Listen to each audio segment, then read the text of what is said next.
2:30. Where? Okay, this is Mary Jo, but where's Toby? We're looking for Toby. I know where Waldo is, but where's my Toby? Toby? Hello. Hey. Hello. Here Hey. on time. Yeah, this is We us. started early. Oh, mine. You know, that's why you were late. Because we're early. Yeah. Yeah. I'm always on time. Yeah, so Just rarely early. maybe not always because you were just late. I was early. It happens. Yeah. It does. Okay. So, Kate, we, Mary Jo and I, have not ever Oh, wait. done. We didn't introduce ourselves. Oh, I'm Toby. Toby who? Toby Connolly. I'm Mary Jo Caldwell Banker Tomlinson. I've been around for about 15 plus years, and you? A good 10. Solid Yeah. 10. So that's 20. We've been around a quarter of a century. Holy crap. We have been around a long time. We're older than dirt. Kate, this is not Regis and Kathy Lee. This is... Oh, Regis, we mean Hoda and Kathy. Oh, well, that's if how we were- old I am. If we were Hoda and Kathy, we'd have Who's Hoda? white wine, And, well... red wine. Red wine? Not Is gin that- and tonics and margaritas. See, but I wouldn't okay. be a good Hoda because I don't drink white wine. Hoda drinks wed. Oh. I mean wed. Red, wed. Okay, so really, Okay, we're let's gonna- go back we're to gonna be real on estate. task. So, go. Okay, Okay, here so we go. Yeah, oh yeah, This hair. is our first time being live on our Facebook site, and we're here to answer any questions you might have in the real estate business. Whether you're buying, selling, or just kicking tires, you can call in or comment in, and maybe we can answer your question. And it makes it more fun if we can answer questions that are really vital to you versus what we can just Right. share with you. So really, just chime in if you have a question, good, bad, or ugly. We'll be glad to answer it. But in the meantime, we have kind of scripted a couple questions just in case you don't know where to start. We do, because we've been doing this a long time. So some of the questions that we repeatedly get asked, especially in today's market, is what are some of the challenges that we have representing buyers in such a fast-paced market? So every realtor is different. We all have our different strategies, but let's talk about some of how it's affected you, Mary Jo. Oh yeah, absolutely. So for me, the negotiation process has been huge. We get multiple offers, and multiple offers can be different, especially if you get buyers and sellers with little to no experience, realtors with little to no experience. But when you have realtors with experience, that's where you get the benefit. And I think, correct me if I'm wrong, Toby, but that's where, a lot of people don't understand in a fast-paced market how a realtor makes their money. And, we are the people that get you to close. A lot of people can sell a house, but not very many people can close a house. And that makes a difference when you actually get a house under contract and get it to escrow, and then everybody gets to move on to their next dreams. Yes, you get the keys after escrow. So Yes. that's the fun day. Yeah, and so negotiations are huge, and I think a lot of people miss out on those 30 to 45 days in between when you actually go under contract with mutual acceptance to the point where you get those keys. Right. And some things that we come across are, first of all, you're going to get the initial negotiations where you have your price and terms and concessions, but then you have inspection. And sometimes inspections can be tricky, and sometimes inspections are just what they are. They show what's going on with the house, but some buyers bank on the fact that there might be things going wrong with the house, and they're going to get some kind of a price off, a discount, or maybe they're going to get something fixed that they didn't think they would get fixed. But ultimately, the realtor keeps things in perspective, because what we found in our industry is a buyer thinks a concession is worth way more than what the actual cost is. And so what we encourage actually sellers to do is maybe even do an inspection up front. And that eliminates some of the negotiations that go on in that 30 to 45 day time frame. But then I guess I'm kind of bouncing back and forth. Well, and if we go back to how fast our market is, especially in certain price points. So let's just take, under 250, very fast paced. Central Richland. Houses are getting on the market. Hood. That is my hood. Well, I work all hoods, but everybody has their hood. That's Toby's hood. So, if you're a buyer and you're coming in and, you're up against competing offers, you want to do your homework. You want to be totally qualified. You want to know what you can spend. You want to know what your monthly payment's going to be. You want to know, where you're going to stand if you do win that offer, and then go in with your strongest offer that you can possibly make. Because if you're up against 3 or 4 other offers, you got to be strong right off the bat. Absolutely, and you've had more experiences than the average realtor with losing out. I'm sorry, but she's had, that's her hood, which is really popular. It is. And, I have a soft spot for our, historic houses in Richland, and what we find is, as a seller, you have to be prepared for receiving these offers and they're all high, and then the buyers come in with their inspection and they're trying to lower that price because they got the house. Now let's negotiate a lower price because maybe the inspection wasn't quite perfect. And so going back to what Mary Jo said, having that pre-inspection. Yeah, it's not about her. Having that pre-inspection, you know, as a seller, you're solid. You know what you have to deal with. You know what you're willing to, prepare for, and what you're willing to just sell as is. So. Well, and I think that to go along with that is that the sellers have a lot more control over the transaction when they know what's negotiable and what's not. So by doing the inspection up front, they are absolutely knowing what's going on with their house and disclosing to the buyers, because everything is disclosure. So if you're disclosing what you know is wrong with the house and what you're not going to fix versus what you will fix and what's going to be completed before the buyer takes possession, those are two key components in a streamlined negotiation. Well, and let's be honest, I mean, when you're the seller, probably one of the most stressful times is waiting for that buyer to come back to you after they've had that inspection. What are they going to find? What do you not know about? Is there, something going on with your house that you didn't even realize? And, how much is that buyer going to want to fix that problem or to take care of it and make it go away? So it's a really stressful time for that seller. And for the buyer as well, I think, because they, they're excited. And so the next step in between that 30 to 45 days is an appraisal. And in this market, with inventory being low, we were at our lowest ever. Well, not quite. Last March, we had 500 homes in inventory, and I think we're close to 800 now. We're boosting up. We're boosting up, but typically when we were first involved in real estate, we were getting around 1,300 to 1,600 homes on average in our inventory. And so now, with the inventory being low, sellers have a lot more control in certain price points of negotiations because buyers are a little more desperate. And with that being said, the appraisal process, the buyer can be willing to pay something, the seller's willing to sell it. Realtors, of course, want to sell it at that price, but you have the ever, I guess the check and balance, the big daddy appraiser coming down going, yeah, that doesn't appraise like that. Right. And so as a seller, if you're doing it for sell by owner and a buyer, you're put into a situation where you're not familiar with how to negotiate through that and get it to close. Whereas real estate agents, we are used to dealing with these other outside experts, including obviously appraisers. So we can help you negotiate through. I love them appraisers. Yes, we do love our appraisers. Yes. There are checks and balance, and they make us close. And that's what ultimately the goal for buyers and sellers is to get everybody moving on to their next dream. Yes. Sellers want to go forward, buyers want to go forward, and real estate agents want to go forward. And so, but getting the appraiser, even if it's an appraisal that is a high appraisal or a low appraisal, getting it to meet in the middle and actually appraise with all the comparables out there is really a task that involves professionals, and that's where we as real estate agents come into play. Absolutely. What's next? We have a question from Wendy. What type of programs are available for first-time buyers? Oh, Wendy's asking what type of programs are available for first-time home buyers. Well, I mean, we can look at our lending side. Speaking with an up-to-date lender who's got a lot of knowledge, and maybe they can branch out and give you some of those financial education aspects. I know that all three cities, Pasco, Kennewick, and Richland, offer that first-time home buyer DPA, so your down payment assistance, but you have to go through a little education process in order to get that. A lot of lenders offer that. Washington State Housing offers that.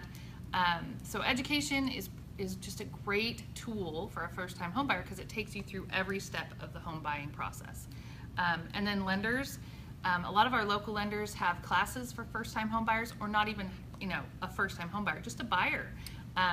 Downsizing, there's some opportunities there that you can, maybe you're going through that different stage of life, kids are gone, going into retirement, you don't need that 3,500 square feet. So what's that process? That's a big ordeal. So there's some downsizing classes, or just that next step into our. Can I add something? Yes. Okay, so I'm thinking sometimes as a buyer you think bringing nothing to the table is a good thing, and I want to say that as you get educated in the finance department and you talk to lenders, when you're asking a seller, one of the concessions you ask for is a seller to pay your closing costs. But do you know that you're really not asking the seller to pay your closing costs? You're paying those closing costs and you're amortizing them over 15 or 30 years, whatever you choose. So ultimately, when you want to be in control of your own finances, your interest rates, it's credit, it's down payment, and it's the things that are going to make you a smart, savvy homeowner.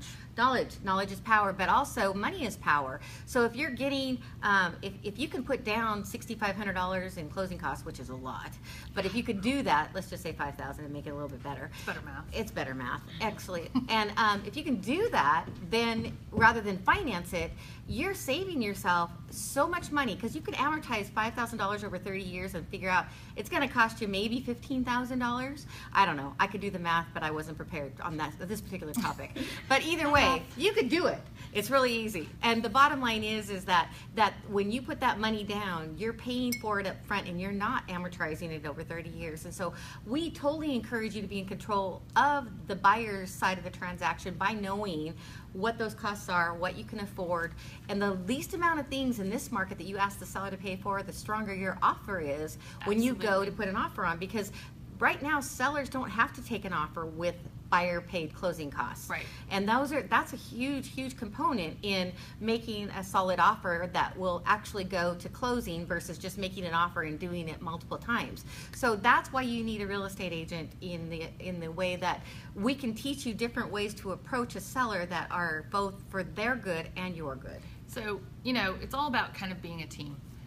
There's you as the buyer or the seller, your realtor, lender, your inspector, the appraisal. I mean, if you all work as a team, and that goes with even the the buyer and seller on the same transaction. We're all still a team. We're all going for the same goal, and that's to hand over the keys at the end with a successful, everybody feels good transaction. So education to me is key when you're buying a home. You need to know what's out there. You need to know what assets are available to you. Is that the right word? Assets? Well, what's available to you, to make that successful and to get the home you want and not have any surprises, when you get that first mortgage coupon in the mail.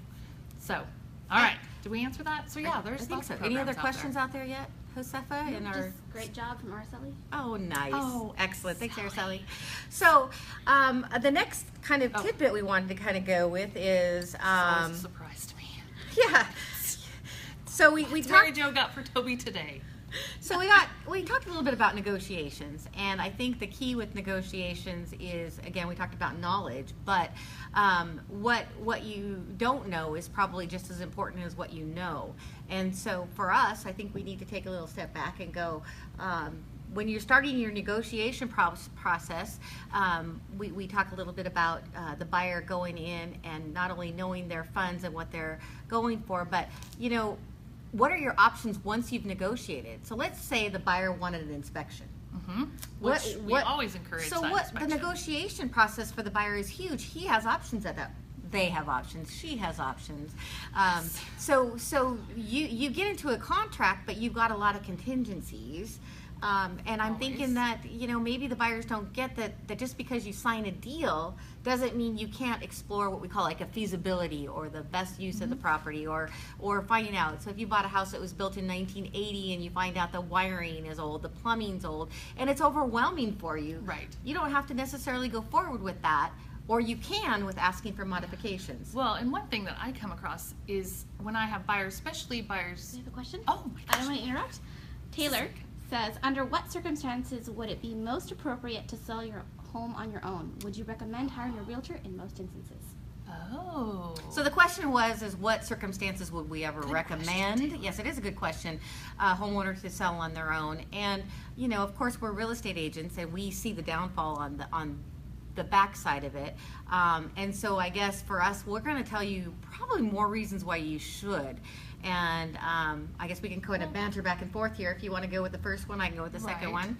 Well, first, a for sale by owner, and I'm just going to keep calling it a FSBO because that's what it is. For sale by owner is far too long for me to say.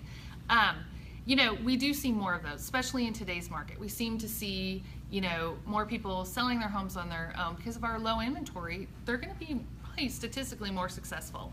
But getting that home, under contract is a whole different story to getting it to close.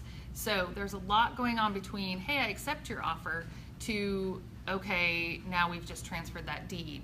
And I think having someone who has the certification, the licensing, the education to help you through that process, both buyer and seller, it protects you and it gets you to the end. Well, I think let's be more specific, because I think actually you'll get more benefit if we can give you specific examples. Okay, so you sell your house for sale by owner, you set a price. That price can be something that was recommended to you by another real estate agent, because you usually interview 2 or 3 agents, and or a neighbor sold their house 6 months ago, and right. So you've got your price somehow, some way. Typically, a buyer or a seller sees some kind of a savings when you're doing for sale by owner, but it's unrealistic to think that either a buyer, a seller, or both buyer and seller are going to save money by doing it for sale by owner.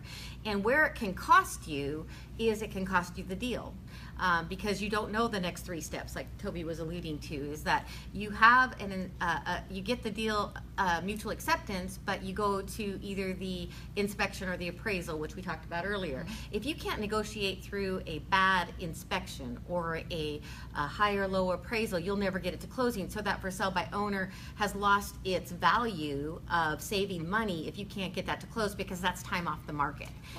Yes, I was going to Go agree ahead. with you. And I was just going to add, and along with that, there's an emotional factor when it comes to buying and selling a home. And selling home, you have 2 people, and you kind of need that person in the middle, or the team in the middle. So each person has their own representation. There's no personal phone calls. How am I trying to put that? You've just kind of got that buffer. There's facts only. We're going to keep the emotion side out of it. You're going to negotiate the price. You're going to negotiate the inspection, and anything that comes along. Any kind of title hiccups, which are quite common. If you have somebody on the title that you weren't aware of, or an easement or a LID or something like that, all those things have to be negotiated. And having someone there that's been through this over and over again, we can keep it streamlined, keep the emotions somewhat out of it. Well, here, and let me put it in the real world. So the emotions Toby's talking about is this. Sellers love their house. It's their home. It could be everything they know about their life. They raised their kids. They had their parents live with them. They had their favorite dog, whatever. They have emotions tied to this house.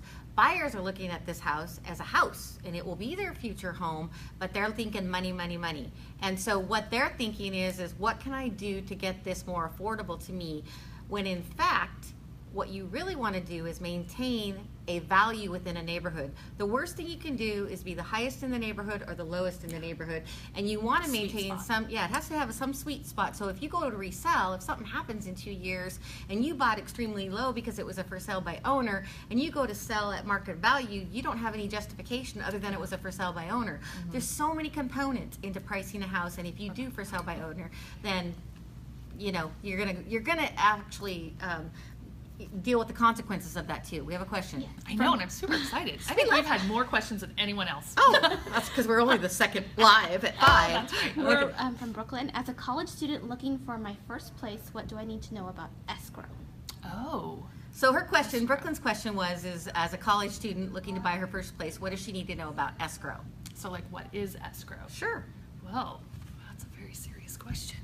I always kind of think of escrow, you can look at it a couple different ways. Because it's different in different parts of the country. What they refer to as escrow sometimes can just be money down to make the deal official, and the other one is the component that closes the actual transaction.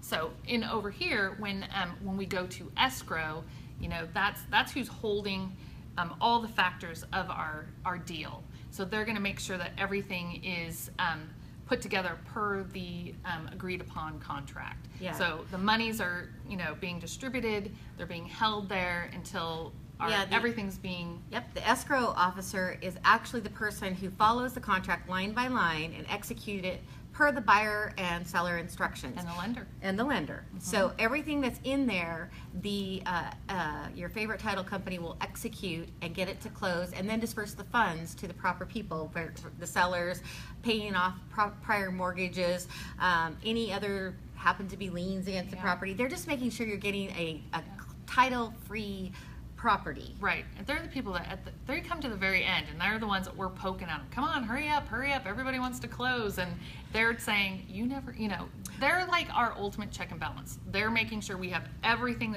done, everything turned in, all the monies are there, ready to go, before they can actually go down to the courthouse and transfer that. And Brooklyn, just so you know, in Washington State, we do use escrow companies, and in a lot of other states, they actually use lawyers instead of realtors / escrow companies. But our state is great because they value both escrow and real estate agents. A lot of attorneys are way too busy to do, not way too busy, they just have different specialties. There's some attorneys that will take on real estate as their sole, specific specialty. But in Washington State, we really use the real estate world and the escrow companies, I think, to their fullest and enable to have a quicker, faster transaction because of accessibility and time and all that. I hope that answers that, Brooklyn, but let us know. Very nice to our escrow officers. Give us another shout out if you have another question, a follow-up question. We'd be glad to follow up with you on that. But I think hopefully that explains a little bit of what escrow does for us. We love our escrow companies. We have a lot of great ones in the Tri-Cities. And that goes back to kind of, I think, Wendy's question about first-time home buyers. In these classes, they will go over everything. Who's involved in this type of transaction? And it goes into title, escrow. So it's a great, once again, education kind of gives you a little more buyer power out there because you know what's coming down. You don't have that fear. You said great answer. Thank you. Thanks, Brooklyn. Thanks, Brooklyn. Ask again. We love great answer questions. So I'm super excited. So what else? Okay. See, you've had some other situations come up, and I think you wanted to share that with our live group. I do. I actually get quite a few emails from people who are saying, hey, we aren't looking to sell until maybe next year, next spring, next summer. Is it too early to do a market analysis? So, and I'm saying, no. Why, I think that if you're even thinking about selling, and you're looking forward to your next change or your move, have your realtor, who you're planning on working with, or have a couple different ones come in and give you that market analysis. It's, from this year to next year, it might change in the numbers, but at least you're getting a head start on, hey, how can I put my house, in its best, marketing, marketing light. How can I prepare my house to be on the market next year? Well, and what we do as real estate agents, we give you a checklist on how to prepare your home to sell. And that includes all of the tasks that include, cleaning the cobwebs out of your mini blinds, to making sure everything in your trim and your paint and your exterior curb appeal is all set and ready to go. But most importantly, when you fill out that seller disclosure, you're prepared to say what's in good order, what may need repairs, and what you're willing to repair, and what you're going to leave as is. And those are things you have to think about up front, because what you think is not important to a buyer may be hugely important. Right. Any kind of cost investment into a home other than utilities, it's an expense out of their pocket. One of the situations I just had recently was we knew we might not sell till fall, so we took pictures in the summer where we got homes that were green grass, flowers blooming, pools open, all that kind of stuff. And so you don't necessarily have to take pictures with snow on the ground. You can prepare and take pictures. Christmas tree in your living room. Oh yeah, the Christmas trees, we don't like that at all. It's good for the minute, but it's not good to sell a house. Just so you know. No. So we really want it to be sleek. We want the people to see the No house. Christmas villages either. Yeah, we don't like Christmas villages. Love Christmas village. Yeah, or Halloween pumpkins. I mean, we want it to be. Oh, we love Halloween. We love Christmas. But we want you to. The buyer But you're wants. selling your house. You're selling your house. We want to see the bones of the house. We don't Yes. need to see your decor unless the decor complements the bones. Right. And buyers are really savvy nowadays. I mean, there's a lot out there on TV, magazines, education, online. They're not, But let's what we talk call about that. frosting. So with that comes into the need for, so you can look at houses all day long online. Well, but absolutely. a picture is only a picture is Oh, only a yeah. picture. It can be a good picture. Or That's it can be a hours bad of picture. entertainment. I know, we could do that all day long. And there's nothing that replaces walking into a neighborhood, the smell of a home, the smell of the neighbors. Did I just say that? Yeah. Yeah, something like that. Maybe Wow, I'm if you have sorry. smelly neighbors, Okay, so so start prepping early. you know, and Smelly. maybe you have to go through the neighborhood at 5 o'clock at night to know if they have a lot of vehicles parked. Maybe they have a whole, you know, herd of dogs. Yeah. You know, those It's are all things. about, you know, yeah. what you put into it is usually what you're going to get out of it. So, you know, there's always that rush, hey, we just found out we're moving, we got to get our house on the market in a week. Okay, we're going to do our best. But if you have the time, you know, to think about it and to put into, you know, preparing your home, I'd say get started when you can, you know, and updates. That's my quick. Oh, yeah, You know, we're going to updates. sell next year. What should I do? Should I remodel my bathroom? Should I remodel my kitchen? You know, And there's actually, we have some charts that give you a actual percentage of what you get from your investment in your improvement. Absolutely. So if you're going to get a full new kitchen, we can tell you you'll get 80% of the value or 90% of the value of that improvement. But that's not always set in stone either. No? I mean, it all Oh, kinda you always have to be depends. the naysayer. Yeah. Well, you If know, I say black, are you going to say white? maybe. That's why we work well together. Okay, so the ultimate, I don't know how long this can go on, but we want to tell you that for every question, every scenario, and there's so many in the real estate world, That's what makes this job great. that what we can provide as a real estate agents, there is something that is more than what's at face value. And if you don't have the right questions to ask, or somebody's not prodding you to pull out the right answers, Yeah. there could be something missed. And so what we want to do is make ourselves available, as with every other Caldwell Banker agent and any other agent, your favorite agents, because we have some favorite agents that aren't Caldwell Banker agents. We work do. well in the community. We are like networkers. That's why We- I love my job. That's another question. What? People ask me, do you like your job? And you know, I can honestly say I do. I do. And I think this is why, because there's so much diversity. Every day is different. Is that not Well, true? and Every transaction is different. Amen. And you know what? Ugh, If anybody could do this crazy. job, then everybody could do this job. And that's where we've learned the value over the years, is that there is still a value in having a professional interact with you on these huge transactions. And for most people, it's the largest purchase they ever make in their life. agree. And what a rewarding investment. thing for us to be able to negotiate that to closing, that both people are satisfied with the results, both buyers and sellers. And I think that And it's very personal. it is I think very that is- personal. I mean, because Yeah. I mean, how many first-time I have clients that I bought their first house with. And They I were have- single, and now, you know, we're on Yeah. their house where they're married and they're going to have their second child, and you're just like, I have been with them through steps, you know, those milestones of their life. It's the best. It is the best. It's a rewarding job, is. but we don't take it lightly. We challenging. understand, and the good thing about real estate agents is we're required to have continuing education. Just Yes. recently, there was a new water well right law that just came out just a couple weeks ago that is causing us a I'm little gonna bit. get phone calls now. I know, and so, but we are required to know a little bit about everything, but not be an expert in anything. And I think that's where you can bank on us to make sure we've got your best interests at heart. Yes, I think so. I think Any that's other it. questions out there from the give us a world of question. live? And I'd say at 5, but it's only 5 to 3 or 2:55. Okay, what's another one? How do you find a realtor? We're sitting here promoting ourselves. Okay, I have to just do this because I'm going to totally put Toby to the ground because she's calling us realtors. Oh, Okay, realtor. so you know there is Realtor. no A in real tour. Okay, it's realtor. Like it's like if you call a doctor a docator. I mean, seriously, Tobes. I mean, how long have you been a realtor? Realtor. And you can't I say can't it do that. right. Okay. If there is anyone out there that knows me, I'm not always properly. Okay, well, You know, if you're going to at least have a realtor. job, at least know the title. Realtor. Can I just say- Realtor. I'm a realtor. She is a realtor. At heart. So, Mary Jo, Yes, Tobe.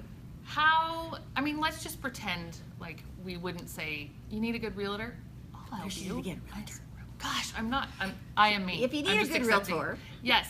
You know, what are some ways that people can really go out there? I would say referrals are the best. If you I know mean, somebody who's worked with an agent, that's Yep. usually the number one way you get in good contact with a real estate agent. because most people are going to be, very upfront and honest on their experience. So if they had a great rapport with a realtor or with any, doctor, lawyers, whatever you want. Yeah, to do. referrals are the number one Yes. source, obviously. So then the ask number around. 2 is like almost all agencies now, brokerages have websites. Yep. And you can read profiles on the Stalk realtors 'em. in that. Yeah, stalk us. Social We don't stalking. care. Yeah, you Oh, can wait a look minute. us up and What did I do last night? Oh, I went to a painting wine party. Don't go to Don't my judge site. you. Don't judge Yeah, you. Don't go to my site. Okay. So, but the bottom line is that certain agents have strengths in certain areas. Some of them are techie. Absolutely. Some of them are, basically they're good marketers. We all have the same tools, but Right. some of us excel in other ways that others don't. How do we get our names out there? And Everybody's ultimately, it's kind of how you just work with that person. When you start talking to somebody, you get that instant like chemistry that you could work with that person and you trust them, and that's ultimately it. You earn their trust. You communicate with them, you execute, and you get them to closing. And I don't think that, and if you feel comfortable with whichever agent you interview, that should you should be able to make that Yeah. happen. And you spent. I've got that. Jeez, It's there's the something selfie. coming at us from behind the screen. There's a selfie spot that's like, it's creeping up on me. I think, well, one of the ways I love meeting my new clients is open houses. I absolutely love an open house. And everybody's different, but, if you are just kicking tires, go to open houses. Talk to whatever realtor Thank you. is working that house. There's kind of a misconception that, that realtor that's sitting in that open house is really going to push that house on you. This is the house you need to buy. We're gonna Should we sell. Should we tell them the success rate really of Yeah, how no, many? don't. Oh, okay. Okay. If you Trade want to know secret. that, Trade secret. message us, text us. We'll tell you the secrets But of how many to be houses quite actually honest, sell in an open house. It's a great opportunity to just really meet, a realtor. What are they like? Are they personable? Are they, do they talk a lot? Do they, Are they- are they quiet? Are they more? Well, it's and even more than that, are they engaging. informed? Do they know the market? Yes. Are they in the price point you want? Or do you feel comfortable? Are you interested in new construction? Do you want resale? Yeah. Are you interested in foreclosures? Because right now that market isn't what it used to be. Are you a flipper? Again, that's not a good market for the average person right now. So these are the things, if you're talking to an experienced agent, that we can help you with in answering, which route you want to go and how you're going to be successful in whichever real estate endeavor you're Plus, I interested always in. push open houses. I love open houses. I do. I think if your neighbor has their house for sale and they have an open house, you should go to that open house. You should snoop. Should you That's what not? open houses are Yeah. for. Go and find out what's Because going on in the neighbors market. actually sell a house quicker Absolutely. than a real estate Yep, agent. Because yep. if you like your Comment. neighborhood, Oh, we have a comment. we have a comment. Let's Toby stop. says, speaking of open houses, should you tell the realtor you're working with another realtor? Oh my Yes. gosh. So Toby asked, if you are working with an agent, should you tell that realtor when you walk in the open house that you're working with them? Absolutely. Absolutely. Yeah. The I feel like the quality agents, the reputable agents, the people who've been around a long time, respect that more than anything. Oh, yeah. And if they're good agents, they'll actually reaffirm and validate that other agent's existence and say, And touch base with them too. Yeah, I mean, yeah. if you walk into a house and maybe there is something that piques your interest on that house, you can ask those questions and, I'm going to get that information to your realtor. I'm going to email them what they need, and then that's your, access into more information. Janet asks, is it a good time to sell when you still have to turn around and buy? Oh. yeah. So tricky Janet's question is it a good time to sell when you have I'm to in turn that around position and right buy? now. Okay, go it. Well, I mean, you just are. I mean, you limited inventory. I have some very good clients of mine, and they have their family home, and they're looking to go into the condo life, and specifically in an area of condos, Richland, and there's not a lot out there. Yeah. They go fast. They don't come on the market very often. And so what's your advice to them? Oh, geez, there's so much. There's so much. Marjio. Okay, start. Well, we're on a live feed here. Here's what you do. Condense They have a wonderful home to sell. It is sellable. It's ready to go. It's priced right. So But- you write up an offer contingent on your home selling. And what are the odds right now of that succeeding? It just all depends, Mary Jo. Don't shoot my dream. So, But no, on it average is. right now, though, Well, on average, if you're a it's buyer, accepted, yes. is that the best practice right now? Probably not. You probably want to have your house under contract before you go out. But the inventory is so low. Yeah. It's hard. Is there going to be something out there for you? Right. So you have to play the odds. You have So, to be. so hypothetically, you you have to find your dream house. Are you prepared to lose it if your house isn't sold, or do you You have sell to your be. house first and go into a temporary living and then go market, go through the market until you find your dream home. What's important to you. Right. And things always come on the market, but if you're not prepared, the seller's in control right now of a lot of negotiations if you have a house to sell. But if you're going to go for it and you're going to put that offer in contingent, then you need to go full board. You mean and there to are be ways aggressive. to do it, right? Yes. And what are some ways to be aggressive? I know you're good at this. Well, don't tell my secrets. Oh, that's right. No, you want to be aggressive. You want to be approved. You want to make sure you have your lending intact. You want to make sure your house is ready to have that sign be put in your yard. Mm-hmm. You want to have that nice little bit of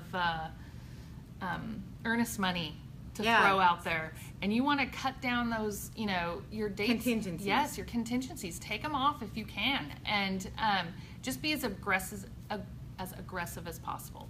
But in this market, it is almost, you do everything you can, and if it doesn't work out, then you look to the next one. And of course, the caveat is that only is applicable in certain price ranges. Right. Because up to about $350 is more of what Toby's talking about. $350, $450, $550 and above. You have a little bit more There's time, a little more wiggle room in time because of the days on market. This is the lowest days on market as a total average in the Tri-Cities we've seen in our years and being in real estate, but there are still some price points. But even you're looking at the $550, $650, $750, there's more under contract now, and you're looking at 2 months supply of homes, 3 months supply of homes, where it used to be 6 months, 7 months, 10 months supply of homes. There's activity in every price range, and that's again why you default back to your real estate agent and find out in your price range where you're focused on, what is the market like, and what kind of offer do I need prepared to write to win negotiations? Strong. You want to write that strong offer.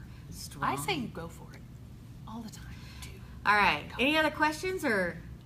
Okay, I think we're gonna wrap it up because we've had so much fun here today. Oh my gosh, it's been 35 minutes. Oh my God, we thought we couldn't spend 5 minutes talking to you. I know. Just goes to show. Which is funny. That's only talking for 5 minutes. That's just. All right. Well, hey, thanks for tuning in. Yes. Coldwell Banker Live is going to be continuing on in the future. We're going to have different agents and bringing up different topics. Is it every week? Once a week? Twice a week? Once every 2 weeks. Once every 2 weeks? According to our gal. I gotta pay attention to the office memos. Okay, yeah, that too. Hey, thanks for tuning in. I'm Toby. Nope, I'm Marjio. Yeah, and I'm Toby. Don't get us confused. No, because there's nothing about us that's the same. Sometimes. Have a See good you day. soon.